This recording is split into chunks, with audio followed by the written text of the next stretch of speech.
Tonight we begin with a development that energy analysts, military strategists, and economic warfare specialists are calling one of the most consequential operations Ukraine has executed since this war began. Not a tank battle, not a drone strike on a single facility, not a symbolic attack designed for headlines, but a systematic, coordinated campaign targeting the very arteries through which Russia's military machine draws its lifeblood, fuel.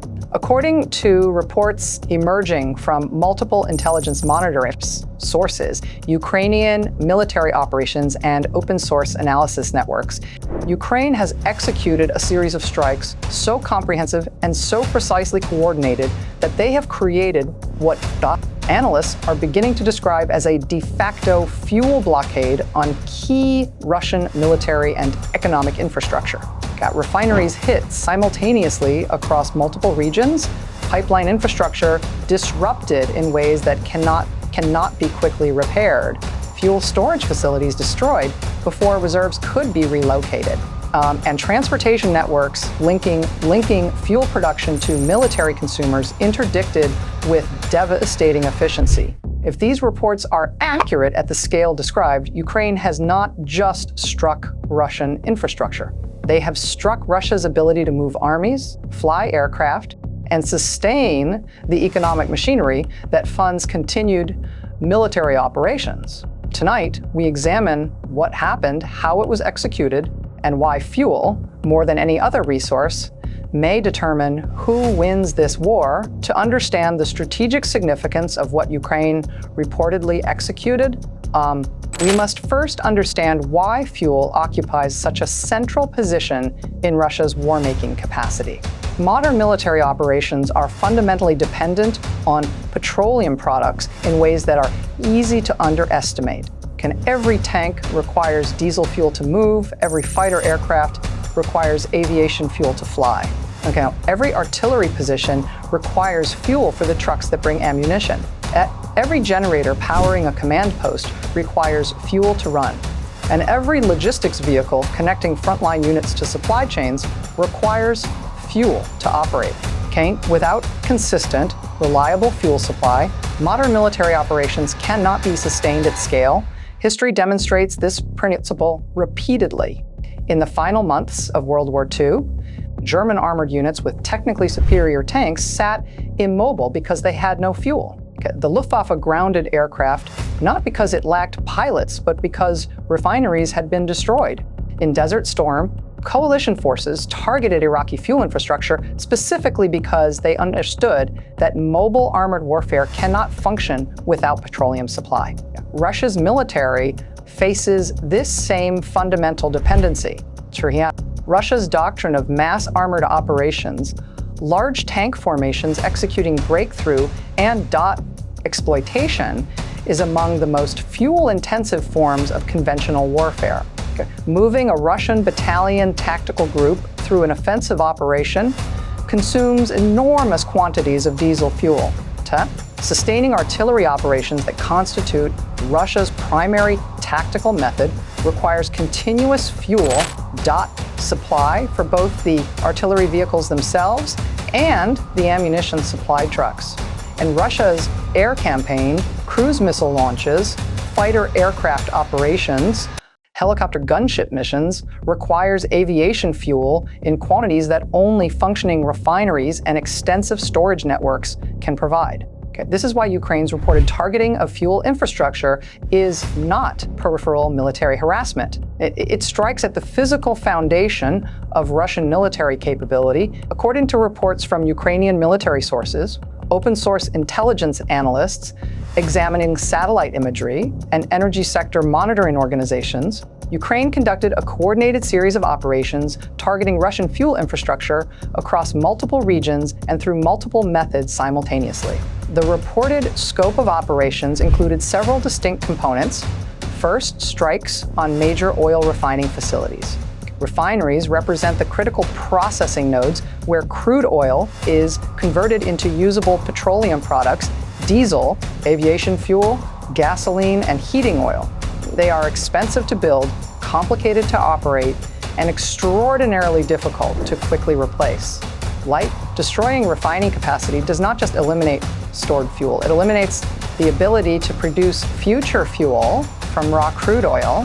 Reports indicate Ukrainian long-range drones and missiles struck refinery facilities across multiple Russian regions, including facilities that had previously operated without significant attack. The targeting pattern suggests deliberate selection of facilities based on their role in supplying specific military consumers rather than opportunistic targeting of whatever was accessible. Second, strikes on fuel storage and distribution infrastructure. Even if refining capacity survives, fuel must be stored and distributed to reach military consumers. Storage tank farms, pipeline pumping stations, and rail fuel terminals represent critical nodes in the distribution chain.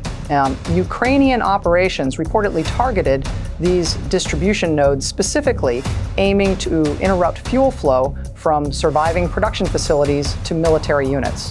Third, interdiction of fuel transportation networks. Trucks, rail tankers, and pipeline infrastructure move fuel from refineries and storage to military consumers. Ukrainian strikes on rail infrastructure, bridge crossings used by fuel convoys, and documented fuel transport routes attack the movement rather than production of fuel. This approach creates a blockade effect. Even if Russia produces fuel, it cannot efficiently move it to where military operations require it. Okay? Fourth, targeting of military fuel dumps near the front lines.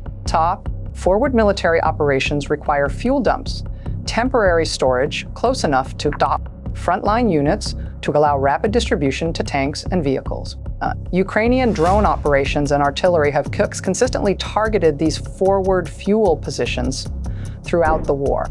The combination of these four targeting categories, production, storage, transportation, and forward distribution, constitutes what analysts are describing as a comprehensive fuel interdiction campaign rather than isolated strikes. If Ukraine's reported fuel interdiction campaign is achieving the effects described, the immediate military impact on Russian operations would be significant and multidimensional. First, reduced armored mobility. Russian tank and armored vehicle operations require enormous fuel consumption. A single T-Chisar tank consumes approximately Arbeck Sisser's Fu Seabite liters of diesel per EBEC kilometers of operation. A Russian battalion tactical group operating aggressively might require tens of thousands of liters of diesel daily. If fuel supply is disrupted, commanders face impossible choices: reduce operational tempo, cannibalize some units' fuel to support others, or risk vehicles running. Each choice degrades Russian offensive capability. Second, aviation operational constraints. Russian military aviation has faced documented operational challenges throughout this war, including parts shortages and maintenance problems. Adding fuel supply constraints compounds these existing difficulties. Fewer sorties mean less support for ground operations, less reconnaissance, and reduced missile launch capacity from aircraft platforms. Third, artillery sustainment challenges. Russia's reliance on artillery as its primary tactical method depends on continuous ammunition supply. Ammunition is heavy, requiring fuel-intensive transportation. If fuel shortages constrain the trucks delivering ammunition, artillery rates of fire decline. Declining artillery support degrades Russian infantry and armor effectiveness, as Russian tactical doctrine relies heavily on artillery preparation before any advance. Fourth, logistics system-wide degradation. Fuel shortages affect not just combat vehicles, but the entire logistics system that sustains combat operations. Supply trucks, generator-powered command facilities, field kitchens, maintenance vehicles, all require fuel. A comprehensive fuel shortage affects Russian military effectiveness holistically rather than in isolated ways. Tougher. Military analysts who have examined previous fuel interdiction campaigns describe this holistic degradation as operational paralysis by logistics failure. The Army doesn't lose individual battles so much as it gradually loses the capacity to conduct coordinated operations at all. Immediate military impact. Ukraine's reported fuel blockade carries profound economic implications for Russia that extend far beyond the battlefield. Russia is a major petroleum exporter. Oil and gas revenues have historically funded approximately 1/3 of Russia's federal budget. When Ukraine strikes refining capacity, it doesn't just reduce fuel available for military operations. It reduces the refined petroleum products available for export, directly cutting the hard currency revenues that fund Russian military procurement, government salaries. This economic dimension of fuel infrastructure attacks creates a compounding effect. Physical damage reduces refining capacity. Reduced refining capacity means less exportable product. Less exportable product means less revenue. Less revenue means less capacity to fund the war through procurement and sustained operations. And the economic impact has secondary effects that further degrade military capacity. If government revenues decline, funding for military salaries, procurement contracts, and logistics may be squeezed. If fuel is scarce domestically, civilian economic activity is disrupted, creating social pressure on the government managing the war. And if international buyers observe unreliable Russian fuel supply, they may accelerate diversification away from Russian energy, reducing future revenue even after physical infrastructure is repaired. So, energy economists examining Ukraine's fuel infrastructure strikes describe this economic warfare dimension as potentially more significant in the long run than any individual military engagement. A battle destroys equipment that can be replaced. Economic warfare destroys revenue generation capacity that takes years to rebuild. Ukraine's ability to execute what is being described as a comprehensive fuel blockade strategy required. The development of several distinct capabilities that came together through the war's evolution. And first, long-range strike capability. Early in the war, Ukraine's strike capabilities were largely limited to frontline areas. But through a combination of Western-supplied long-range weapons and domestically developed long-range drones, Ukraine's effective strike range has expanded dramatically. TARD is hundreds of kilometers inside Russia that were once effectively immune are now within reach. This range expansion fundamentally changed what strategic targeting was possible. Second, targeting intelligence. Striking the right facilities requires knowing which facilities matter most and how they interconnect. Ukraine has developed sophisticated targeting intelligence that identifies not just individual facilities, but the relationships between facilities, which refineries supply, which military districts, which transportation routes are critical, which storage nodes are most difficult to bypass. This network-level understanding allows targeting that creates systemic disruption rather than isolated damage. Third, precision navigation. Ukraine's long-range drones have developed increasingly sophisticated navigation capabilities that allow them to reach specific targets at extreme ranges with sufficient accuracy to hit critical facility components. Striking the most vulnerable component of a refinery rather than simply hitting any part of the facility maximizes damage with limited strike capacity. Fourth, saturation and timing coordination. Conducting multiple strikes across different regions simultaneously prevents Russia from protecting one facility by repositioning defenses from another.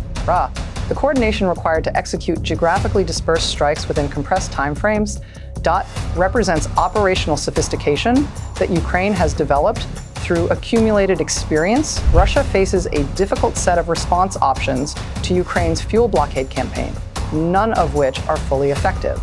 First, Russia can attempt rapid repairs of damaged infrastructure and has demonstrated some capacity for this with previously struck facilities. But comprehensive damage across multiple facilities simultaneously exceeds rapid repair capacity, and Ukraine can target repaired facilities again, creating a repair and restrike cycle that exhausts Russian engineering resources. Second, dispersal and hardening. Moving fuel to smaller, more dispersed storage locations makes individual strikes less impactful. But dispersal also makes logistics more complicated and expensive, and it cannot compensate for lost refining capacity. Third, increased imports. Russia could potentially import refined petroleum products from China, India, or other partners.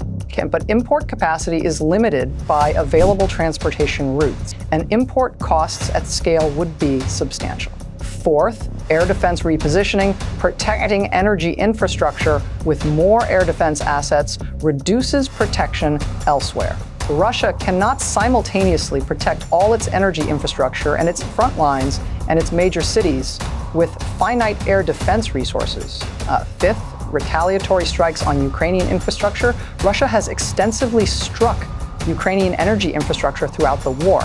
But this response does not restore Russian refining capacity, and Ukraine has demonstrated resilience in restoring energy functionality faster than Russia expected. None of these responses solve Russia's fundamental problem. Ukraine has identified its most critical economic vulnerability and is targeting it systematically with improving capability. Ukraine's fuel blockade strategy has clear historical parallels that help us understand its potential effectiveness. The most relevant precedent is the Allied oil campaign against Nazi Germany in World War II. Beginning in earnest in Ichenjobyte's sister Sus, Allied strategic bombing specifically targeted German synthetic oil plants and fuel distribution infrastructure. The results were dramatic and strategically decisive. By late Ichenjobyte's sister Sus, German aviation fuel production had declined by over 500 Zollschuss. From peak capacity, the Luftwaffe, unable to fuel training for new pilots, sent undertrained aviators into combat. German armored units in the Ardennes offensive ran out of fuel before achieving their objectives. And by early Ichenjobyte's sister Wu, German military operations were fundamentally constrained by fuel availability rather than equipment or manpower. Drax, historians widely regard the oil campaign as one of the most strategically effective elements of Allied strategy, not because it won battles directly, but because it gradually made effective military operations impossible. Ukraine appears to be applying this lesson in the current conflict. And the scale differs enormously. Ukraine does not have the bombing capacity that Allied forces possessed in Ichenjobyte's sister Sus, but the strategic logic is identical. Deny the enemy the fuel that makes modern warfare possible, and their military machine gradually grinds to a halt, regardless of how much equipment they possess. Tonight, as reports describe Ukraine's systematic campaign to create a de facto fuel blockade on Russian military and economic infrastructure, one strategic reality becomes increasingly difficult for Moscow to deny. Wars, in the modern era, are not won and lost only on the front lines. They are won and lost in the refineries, storage farms, and distribution networks that keep armies moving and economies functioning. Ukraine has identified Russia's fuel dependency as its most critical strategic vulnerability. And they are attacking that vulnerability with increasing sophistication, range, and coordination. If the reported fuel blockade achieves the systemic effects analysts describe, Russia faces not just tactical setbacks, but strategic degradation that compounds with each passing week. Tanks that cannot move, aircraft that cannot fly, logistic systems that cannot sustain frontline operations, and an economy generating diminishing revenues to fund the replacement of what the battlefield consumes. This is not the war Russia planned to fight. It is the war Ukraine has forced upon them. And tonight, the flames rising from Russian fuel facilities illuminate something fundamental about this conflict's direction.